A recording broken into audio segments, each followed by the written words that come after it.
Well, welcome to part 2 of the Holiday Anxiety series. We're here talking about everything related to the anxiety and the stress that comes around the holiday times, these next few weeks, how to survive them, how to thrive in them.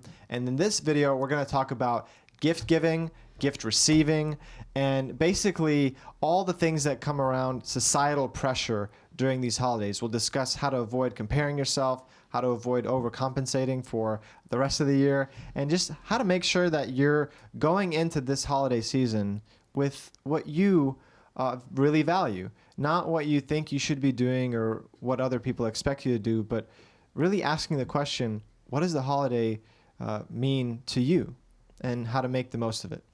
I am a classic overspender. Yeah. I am somebody who will set a budget and then instantly forget about the budget. Like first store said, okay, I've got my nephew. I'm going to, it's $50. Okay, $50. Oh, this is a dope Lego set for like 75. Yeah. And by the end of that, you do that 10, 12 times, you're overspending by sometimes $500, $600, $700. And then I end up looking at the budget or my bank account and saying, what did I do? Like, what have I done? And so this is a really wonderful video for me to talk about and to reinforce it myself, because I'm a huge overspender when it comes to gifts. 100%. And it's not just about like, maybe it's coming from a good place where you love your nephew so much and you just want the best for him, and the overspending is just a little bit of a lapse of judgment. But there can be a lot more nefarious things too going on, where sometimes people are getting gifts because they just feel scared. If they don't get a nice gift, they're going to be judged, or they're going to be seen as like they don't really care about this person. So there's a lot of pressure and a lot of people pleasing that actually comes up around the holidays, where people feel this anxiety about, what if I get someone the wrong gift? What if it's like they don't like it or something? Yeah. So when I unpacked that about my nephews, when I wrote it out a little bit, it was, I really don't want to disappoint them. But then when I further wrote it out and kind of finished the exercise, it was, they don't care if I give them gifts. They just want to wrestle. They just want to smile. So as long as I'm spending quality time with them, the gift literally means nothing. I've gotten the same reactions from spending $3 on something I found at a thrift store to that dope Lego set for $75. So after that, I'm starting to get the message of like, they just want quality time. They just want to have conversations. So Yeah. let's unpack a bunch of the common dynamics here that happen with people. Yeah. So another one is like, fundamentally just remembering, when I hear you say that, so remembering that your worth is not defined by the gift you give someone. I think it's really nice that you're giving something to show that the intention that you remember them, you thought about them, you put in some effort into what do you think they would like, and that obviously means a lot. And I think it's a beautiful, beautiful thing. But at the end of the day, if you can't afford a gift that they really, really want, or you're just not in a place where you can make it happen, don't beat yourself up about that. You're ultimately, the best thing you can give is your time, your love. And yes, gift giving is one way to show that, but there's many, many ways to show that. And ultimately, the gift you give is not a reflection of your worth as a person. It's just another way to show your love is real.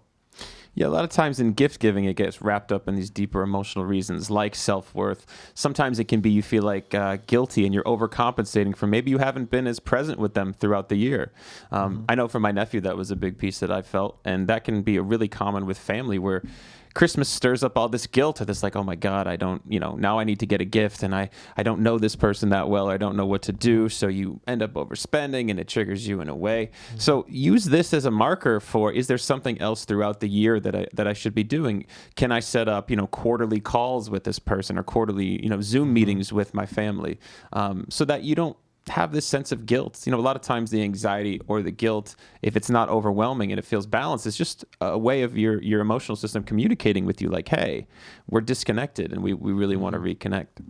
And it can be a challenge when there's so much social conditioning and social pressure that is telling you like, hey, you got to get the best thing. You got to get something for everybody. And in general, we are marketed to really, really effectively during this time of year. And it can make people feel like they want more than they really need. It can make people feel like you're not good in general, if you don't get the same kind of stuff that other people get, you might feel just generally comparing yourself. I think that's the core of the issue here is during this time of year, the comparison game just gets amped up to an 11, where you look at, oh, this person's, maybe they're traveling to some island, maybe they're getting a new car, blah, blah, blah.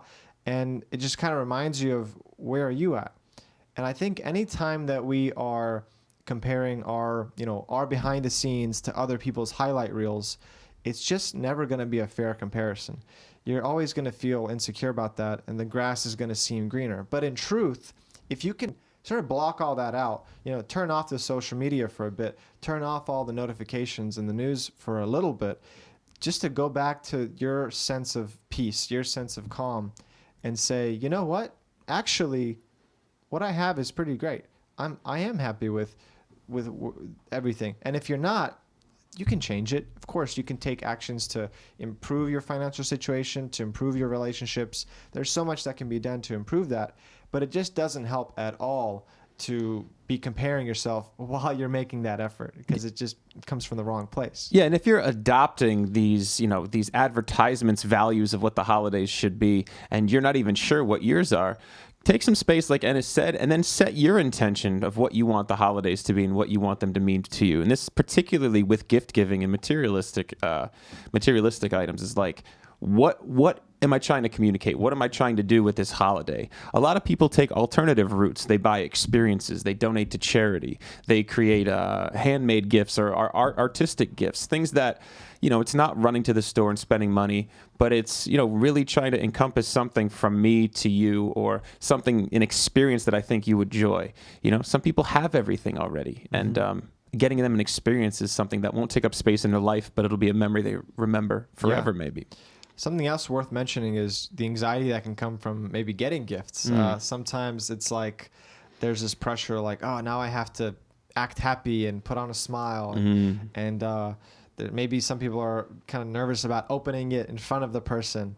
And sometimes, people can get triggered by what they receive. And at first you might think of this as like, oh, you're getting mad about getting a gift. You're just being entitled. And that is the case for certain people. Like maybe you're just kind of entitled and you expected more.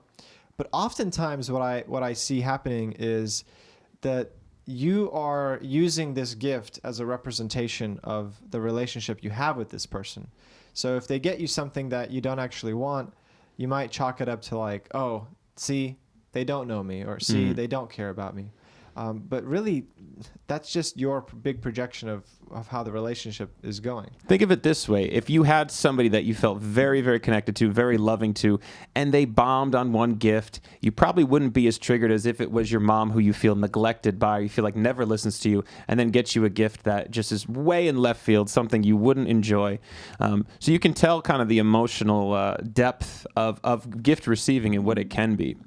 And so another issue that I've talked to people about recently is a low feeling of self-worth, feeling like I don't deserve a gift, or a feeling of this gift is something that I'm just uncomfortable with because maybe I owe somebody something else for it. Talking about low self-worth and as far as receiving, this may go in tangent with receiving compliments or receiving, positive feedback.